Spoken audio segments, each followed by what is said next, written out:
Ассаламу алейкум. Бисмиллахир-рахманир-рахим. Балага иң якын кеше ул әти белән әни. Без аларга үрнәк булып торабыз.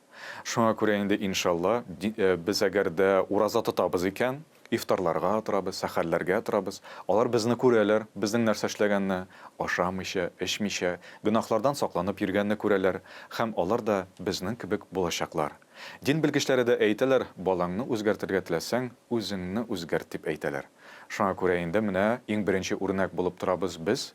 Һәм икенчедән әйтергә кирәк моны, һәрбер бала ул баланың үзенең фикере, һәрбер бала төрле, балалар төрле бездә. Шуңа күрә инде тырышырга кирәк аның ниндидер якларын табырга, аны кызыксындырырга, бүләк биреп мәсәлән, кызыксындырырга, әйдә ярты гына көн тотып тор бүген диеп менә, тотасыңмы диеп менә шушылай итеп, әкрен-әкрен генә җиңеллек белән аны кертергә.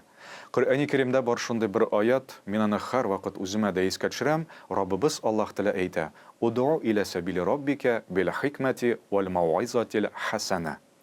Раббыңның юлына чакыр хикмәт белән һәм яхшы вагаз белән.